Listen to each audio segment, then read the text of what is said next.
juste à côté de nous, c'est le désert complet. C'est-à-dire, ce ne sont que des pins, des pins, des pins et des pins. Et là, on va voir ce qu'on peut avoir à la place des pins. Tout un tas d'agrumes. Venez voir ça, c'est manguier. Hein, on me demande toujours à quoi ça ressemble un manguier. Voilà un manguier qui porte des belles mangues. Elles sont encore vertes, mais qui porte des tas de belles mangues. Hein? Regardez-moi cette abondance, comment ça croule. Et encore une autre variété de manguier. Ouh, et celui-là. Celui-là. Oh, qu'il est beau, qu'il est beau. Ça, c'est de la mangue longue, comme les Nam Dong Mai qu'on a en Asie. Absolument magnifique. À côté, c'est le désert. Et là encore, une autre variété de manguier. Regardez-moi ces grappes qu'il y a là. Ça demande qu'à venir. C'est là qu'on réalise vraiment qu'on crée l'enfer. Que le paradis, l'abondance, ils nous sont offerts. Mais vraiment, ils sont là. C'est la condition par défaut de ce monde. Et c'est nous, par notre folie, par notre déviance, qui créons l'enfer. Regardez un papayer avec des petites papayes là qui sont en train de pousser. Encore des manguiers. Des pomelos gigantesques. Absolument magnifiques.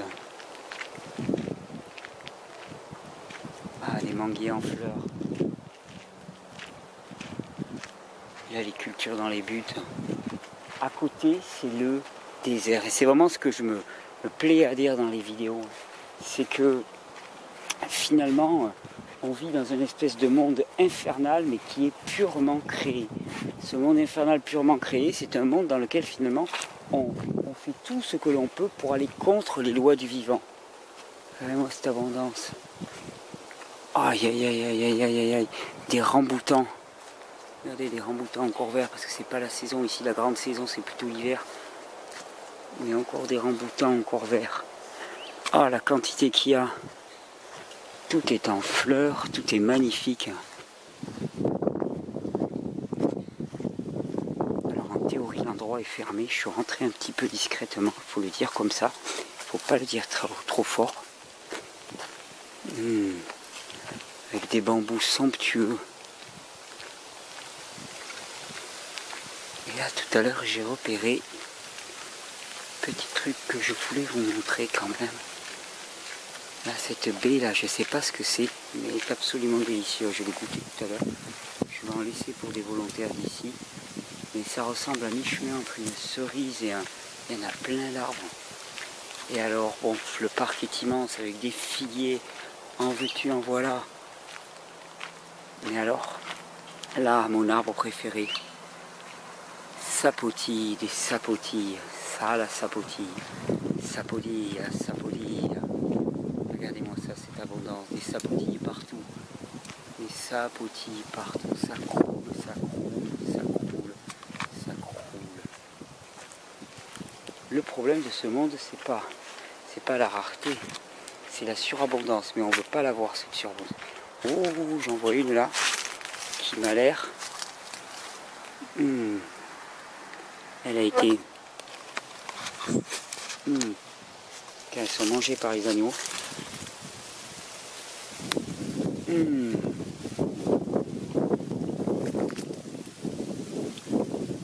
Voilà. Quand les animaux les ont choisis, vous pouvez vous dire que ce sont les meilleurs.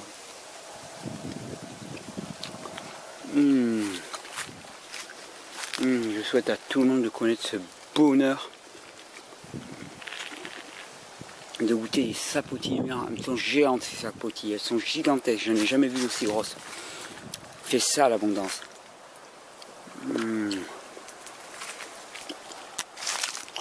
Ça, on dirait une tarte flambée.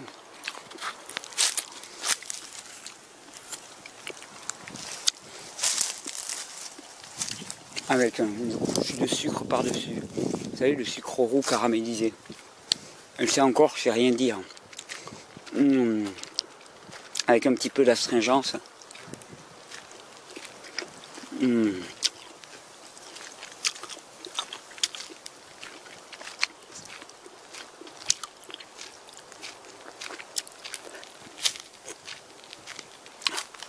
Et voilà, ça c'est le paradis. Ça c'est vraiment le paradis. Je me fais mon petit tour personnel. Hein, l'épinard de Nouvelle-Zélande. La tétragone.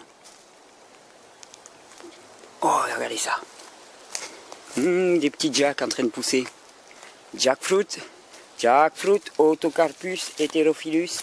Jackfruit, le plus gros fruit de la planète. C'est somptueux. Vraiment une grâce qu'elle se retrouve dans un endroit comme ça.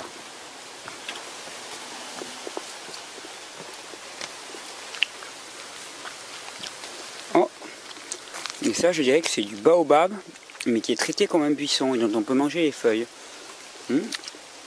On le coupe au ras chaque année si je ne me trompe pas.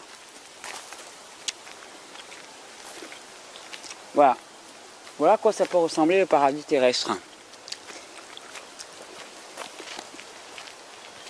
On est dans un centre de permaculture là au sud de la Floride. À côté, c'est le désert. Ici, c'est le paradis. Qu'est-ce qui sépare le paradis du désert? Le simple fait que les hommes disent oui ou disent non aux lois naturelles de la vie.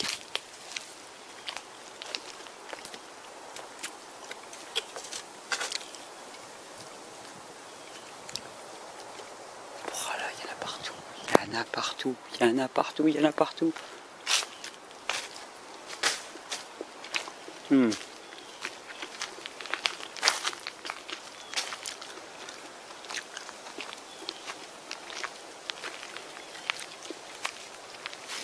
Des courges qui poussent à profusion.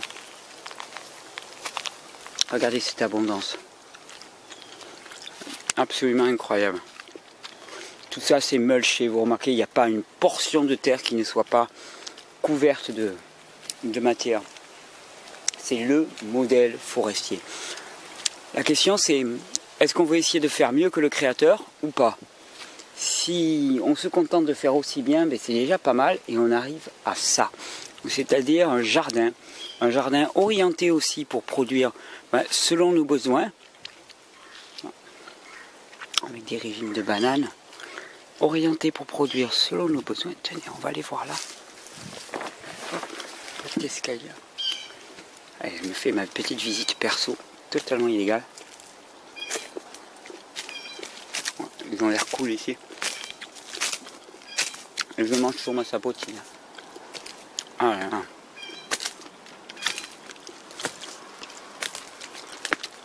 La petite plateforme de méditation.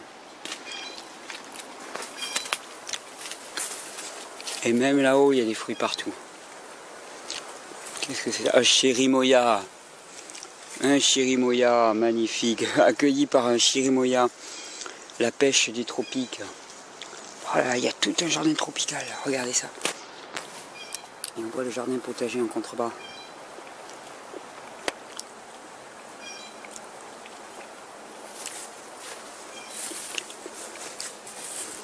Un figuier. Et vous voyez, ce qui est intéressant dans cette sapotille que je suis en train de déguster tranquillement, c'est vraiment qu'il y a une astringence qui est toujours présente, c'est pas un fruit, disons, qui est dépourvu de matière active. Voilà le jardin, regardez ça un petit peu, cette abondance. Qu'est-ce que c'est beau. Qu'est-ce que c'est beau. Cette vidéo, je veux vraiment la faire pour qu'il y ait pour qu'il y ait des bras qui se lèvent, pour qu'il y ait des forces qui se lèvent. Si vous sentez que vous perdez votre temps dans votre vie, démissionnez, abandonnez ce système. Arrêtez d'œuvrer pour ce système que vous n'aimez plus, dans lequel vous affaiblissez. Qu'est-ce que c'est ça? C'est un citrus, ça aussi. Et venez œuvrer pour restaurer le paradis.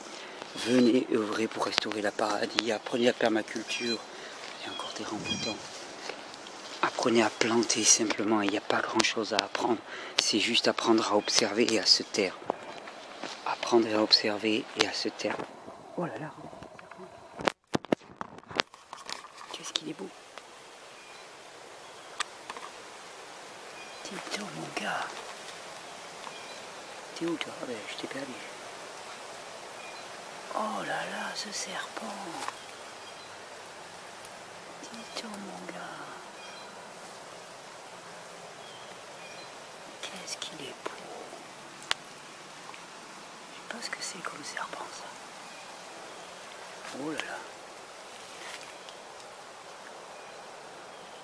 Voilà Mister Serpent. Regardez sa grouille de vie. Bon, j'espère que t'es pas vénéneux toi. J'ai promis de pas aller nager avec les requins. Cette année, j'ai trouvé un serpent. Allez, j'arrête, je vais encore me faire engueuler. Oh. Allez, on continue la visite. Là, c'est tout le jardin, le potager avec des mini papayes, des poivrons qui poussent partout. C'est gigantesque. En même temps, c'est gigantesque, c'est pas si grand que ça. La taille d'un parking de supermarché.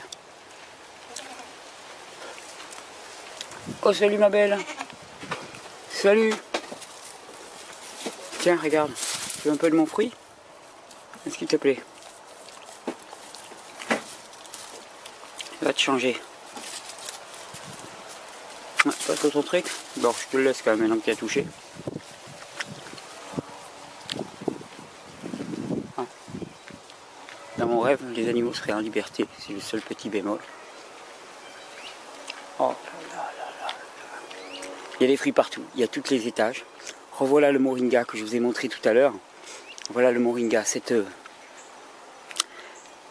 plante peut sauver la planète. C'est la plante la plus nutritive qu'on puisse imaginer. Moringa tree.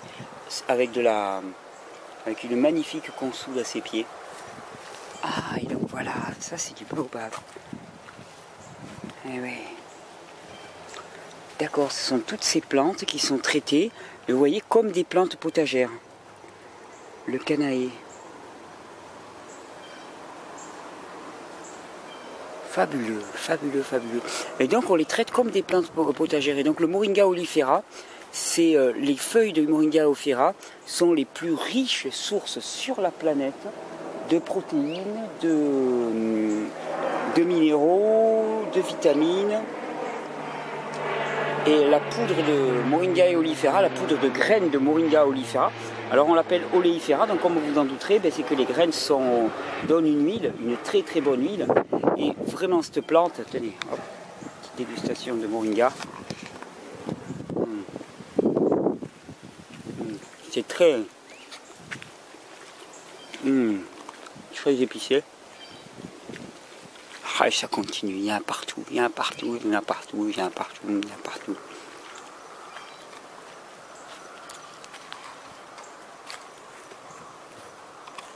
Et des choux, du potager mélangé avec des étages de culture par-dessus.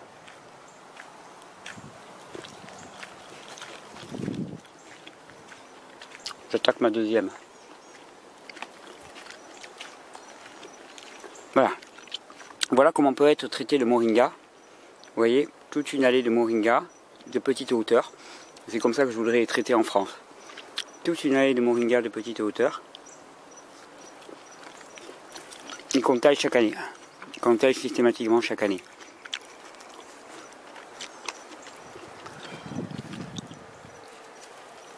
Et des systèmes d'arrosage très très simples. Hein, des pompes à eau avec des roues qui remontent dans des bidons avec des systèmes d'irrigation goutte à goutte ultra simples. Qui vient ensuite irriguer. Et puis on peut choisir d'irriguer telle ou telle partie.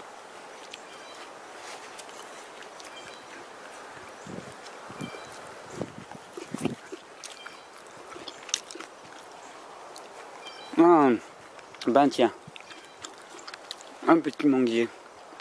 Alors regardez, Une belle école pour les enfants. Ah, vous direz une école comme ça, au milieu des arbres. Voilà l'école de mes rêves. Et encore non, parce que là encore ils sont assis dans l'école de mes rêves. Regardez ça, tenez. Les feuilles de moringa fraîches, 7 fois plus de vitamine C que dans l'orange, 4 fois plus de calcium que dans le lait, 4 fois plus de vitamine A que dans les carottes, 3 fois plus de potassium que dans les bananes, 3 fois plus de fer que dans les épinards et 2 fois plus de protéines que dans le lait. Et on met une graine par litre d'eau pour la épurer et ne plus avoir de parasites. Ça c'est une toilette à compost. Continue le petit tour, on s'est pas fait arrêter encore. Je veux dire que là ça commence à être tard le soir. Ah.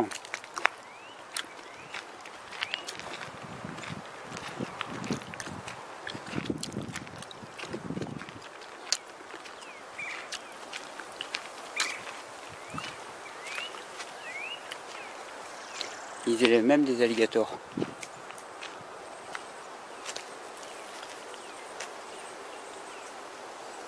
Bon, une baignade déconseillée par ici.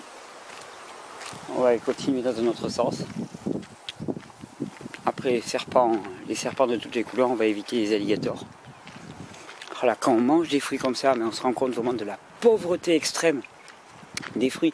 On va passer dans une biocoop après, parce qu'il faut quand même que je ravitaille les Whole Food. Et vous allez voir la pauvreté extrême, alors que là il y a des bananes partout. Des régimes de bananes partout, partout, partout, partout. Ça croule, ça le bananier. C'est une herbe le bananier, il pousse à partir du sol. Regardez-moi ces régimes de bananes qui poussent partout. Il y a une paix qui se dégage de ces endroits qui est absolument stupéfiante.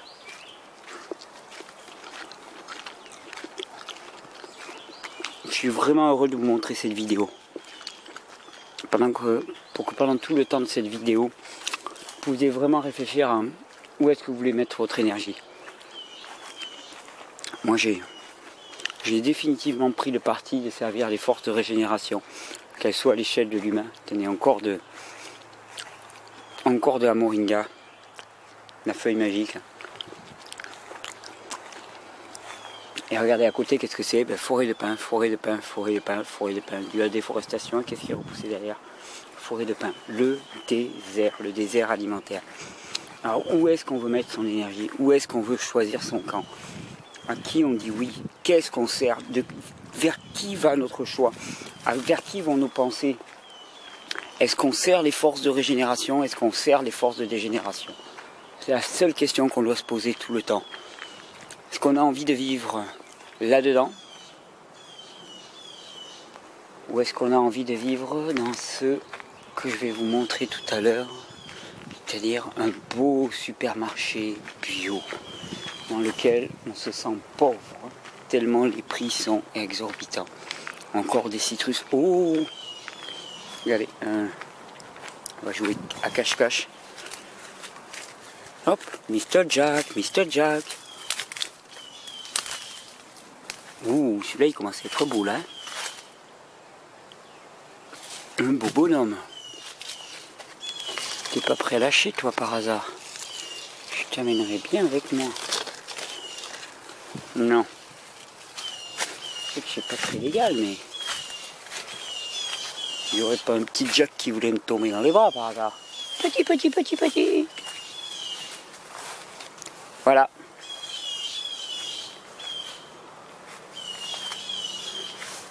Vous voulez voir ça?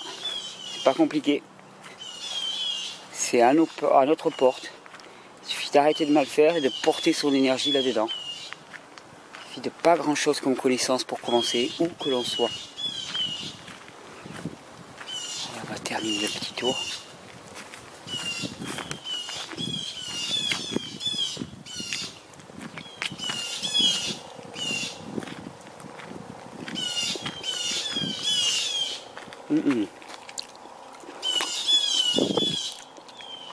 Ah, ce fruit-là, je connais pas.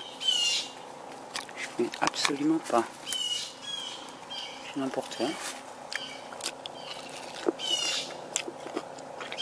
Ah, il n'est pas mûr.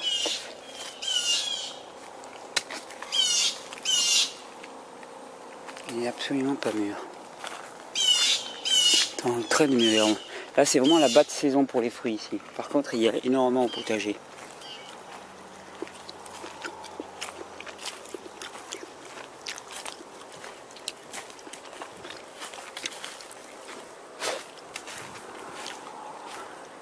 Ah, je crois que ça se passe de commentaires. On va repasser sous le manguier. Ah, des ducutes. Vous connaissez ces petits fruits? Ah oui.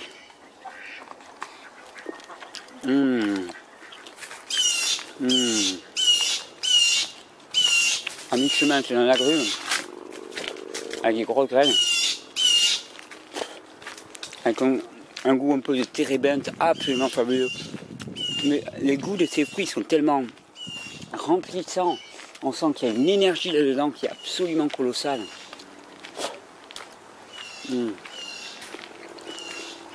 Désolé, hein, je reviens à ma tarte flambée à la cassonade. On va terminer par la pépinière. Voilà, ça c'est une belle image pour terminer. La pépinière. Qu'est-ce qu'on veut transmettre nous à nos enfants? Qu'est-ce qu'on veut leur apprendre à faire? Est-ce que c'est important de savoir faire des équations à 3 inconnus? Ou est-ce que c'est important de savoir faire ça?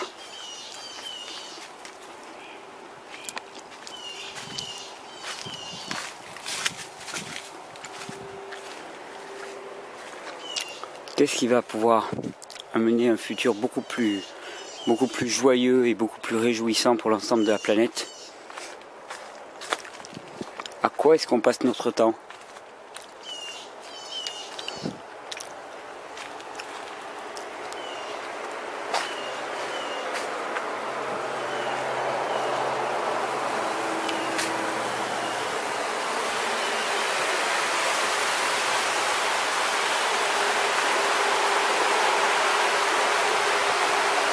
Allez, le tour est presque fini.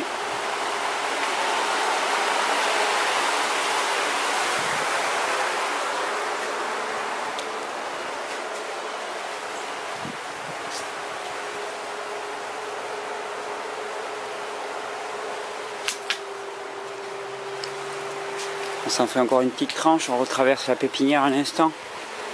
Allez, on revient vers l'extérieur. Il reste encore quelques minutes d'enregistrement avant que la batterie lâche. Donc on va en profiter.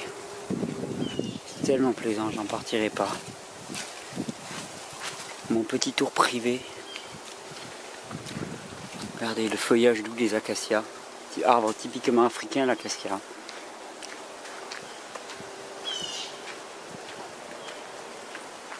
Ah, alors avec ça, quelque chose d'intéressant là.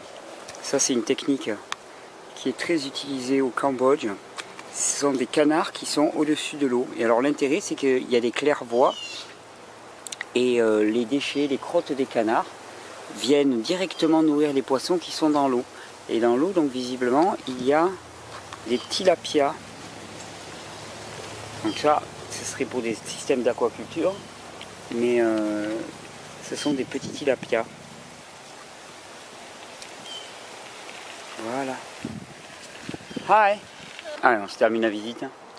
J'ai rencontré Elisabeth. Alors une chose que j'ai oublié de dire quand même, qui est absolument extraordinaire ici, et je tiens à le dire et à le claironner haut et fort parce que j'en suis très très fier. Ce projet est un projet totalement chrétien, c'est-à-dire que ça a été mis en point par des chrétiens qui considèrent que prendre soin de la terre est un devoir en tant que chrétien et que restaurer le paradis tel qu'il nous a été confié, tel qu'on l'a oublié, est un devoir de chrétien. Et elle me disait, donc c'est Elisabeth que je viens de côtoyer, qui était vraiment charmante, à quel point permaculture et christianisme étaient liés pour elle. C'est restaurer les conditions du paradis telles qu'ils nous ont été offerts. Et je dirais moi-même, je lui ai parlé là de nourriture crue, je lui ai tout expliqué, mais je dirais que restaurer les conditions normales de physiologie de l'individu, restaurer les conditions normales de la planète, restaurer ce paradis pour l'humain comme pour son environnement, c'est notre responsabilité. Et qu'on soit chrétien ou pas, de toute façon, si on croit aux forces de régénération, si on veut œuvrer pour elles, on est du même camp. Voilà. Alors maintenant, on va aller voir l'enfer.